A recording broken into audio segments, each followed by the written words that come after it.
କବିତା ବଡ଼ପଣ କବି ହେଲେ ରାଧାନାଥ ରାୟ। ଘ ନମ୍ବର ବିଶିଷ୍ଟ କ୍ୱଶ୍ଚିନ୍ ପ୍ରଶ୍ନ। ଲେଖା ଓ ଲେଖକ ସୂଚନା ପାଇଁ 1 ନମ୍ବର ଓ ଉତ୍ତର ପାଇଁ 2 ନମ୍ବର। କ୍ୱଶ୍ଚିନ୍ ନମ୍ବର 1, ପୂର୍ବପୁରୁଷଙ୍କ ପ୍ରତିଷ୍ଠା ବିଷୟରେ କବି କି ସୂଚନା ଦେଇଛନ୍ତି? କବି ହେଲେ ରାଧାନାଥ ରାୟ। କବିତା ହେଲା ବଡ଼ପଣ। ଗଙ୍ଗାଠାରୁ ଗୋଦାବରୀ ପର୍ଯ୍ୟନ୍ତ ଦିନେ ଏହି ଉତ୍କଳର କୀର୍ତ୍ତି କାର୍ଯ୍ୟ ବ୍ୟାପି ଯାଇଥିଲା। ବହିଃଶତ୍ରୁ ଏ ଦେଶକୁ ଆକ୍ରମଣ କରିବାକୁ ପ୍ରମାଦ ଗଣୁଥିଲା। ଏବେ ମଧ୍ୟ ଏକାମ୍ର କାନନର ଲିଙ୍ଗରାଜ ମନ୍ଦିର ଓ କୋଣାର୍କ ମନ୍ଦିରରେ ଉତ୍କଳୀୟ ଚାରୁକଳା ଓ ବୀରତ୍ୱ ଭାସ୍ୱର ହୋଇ ରହିଛି। ରାଜାମାନଙ୍କର ପିତୃପୁରୁଷମାନଙ୍କ ପାଖରେ କେଶରୀର ବଳ ଥିଲା। କ୍ୱଶ୍ଚିନ୍ ନମ୍ବର 2, ଉତ୍କଳର ପୂର୍ବ ସମ୍ରାଟମାନଙ୍କର ପରିଚୟ କିପରି ଥିଲା?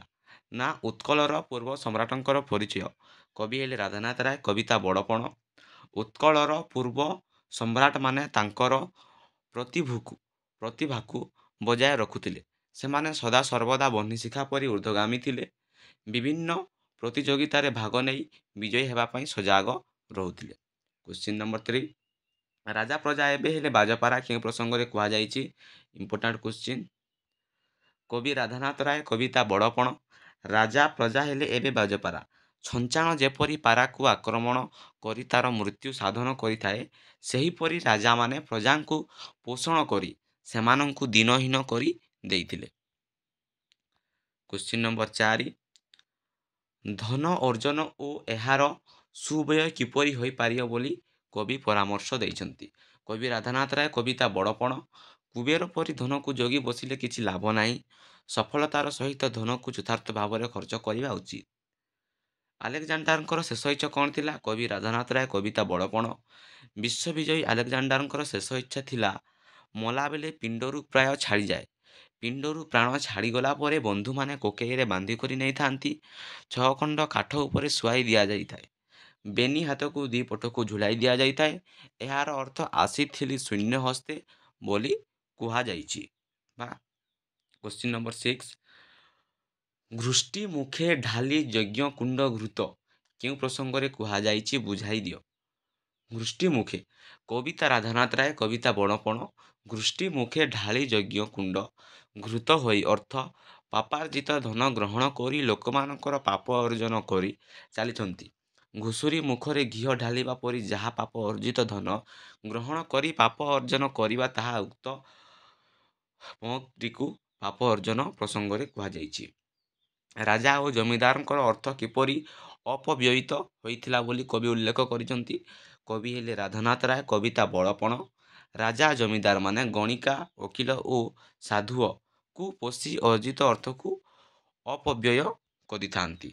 ମଣିଷ ଜୀବନରେ କାଳର ମହତ୍ତ୍ୱକୁ କବି କିପରି ବର୍ଣ୍ଣନା କରିଛନ୍ତି? ନା, କବି ହେଲେ ରାଧାନାଥ ରାୟ। କବିତା ବଡ଼ପଣ। କାଳର ଅର୍ଥ ମୃତ୍ୟୁ। ସେ ସର୍ବଶକ୍ତିମାନ ଏବଂ ସର୍ବକ୍ଷେତ୍ରରେ ତାର ସ୍ଥିତି ବିଦ୍ୟମାନ। ଦୁର୍ଲଙ୍ଘନୀୟ ତାର ରାଜୁତି। ସେ ଅବିଶ୍ୱସନୀୟ, ବଡ଼ ନିଷ୍ଠୁର ଏବଂ କ୍ରୂର। ତାକୁ ଯିଏ ବିଶ୍ୱାସକୁ ନିଏ ନାହିଁ, ସେ ତାର ପ୍ରଥମ ଶିକାର ହୁଏ ବଜ୍ର। ଦାନ୍ତରେ ତାକୁ ଚୂର୍ଣ୍ଣ ବିଚୂର୍ଣ୍ଣ କରେ। ତେଣୁ ତାକୁ ବିଶ୍ୱାସକୁ ନେଇ କାର୍ଯ୍ୟ କଲେ ଧର୍ମ ବଳରେ ବଡ଼ପଣ ହାସଲ କରି ହୁଏ। ସେହି ବଡ଼ପଣ ପାଖରେ ତାର ବଜ୍ରଦନ୍ତ କାମ କରେ ନାହିଁ।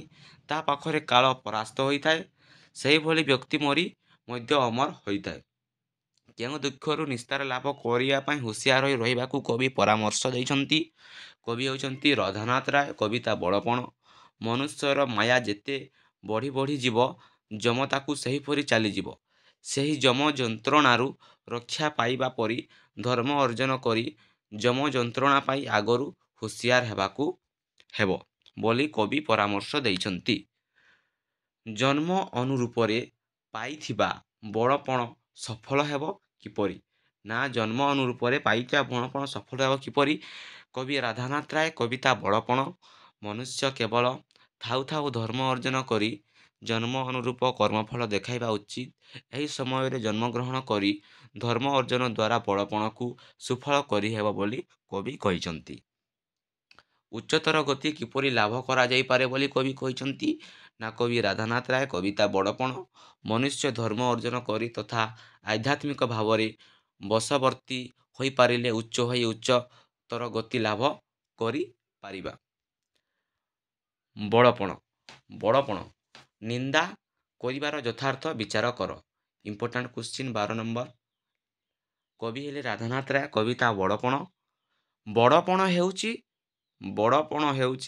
ଧର୍ମପଣ। ଏହାକୁ ଲାଭ କରିବା କଠିନ ବ୍ୟାପାର। ବଡ଼ପଣକୁ ଗ୍ରହଣ କରିପାରିଲେ କାଳ ପାଖକୁ ପ୍ରବେଶ କରିପାରିବ ନାହିଁ। ଧର୍ମପଣ ଥିଲେ ଯମର ବଜ୍ରଦଣ୍ଡ ଭାଙ୍ଗିଯିବ। ବଣପଣ ଏପରି ଟାଣ ବା ନିନ୍ଦା ଏହା ଭାଙ୍ଗିଯାଏ ନାହିଁ। ସେଥିପାଇଁ ବଡ଼ପଣ ହେଉଛି ଧର୍ମପଣ। ନେକ୍ସଟ ଭିଡ଼ିଓରେ ଆମେ ବଡ଼ପଣର ଦୀର୍ଘ ଉତ୍ତରମୂଳକ ପ୍ରଶ୍ନ ଆଲୋଚନା କରିବା। ଯଦି ଏହି ଭିଡ଼ିଓ ବା ଏହି ନୋଟ୍ସ PDFଟି ଦରକାର ତାହେଲେ କମେଣ୍ଟ ସେକ୍ସନରେ କହିବ, ମୁଁ ଡେସ୍କ୍ରିପସନରେ ପିନ୍ କରିଦେବି।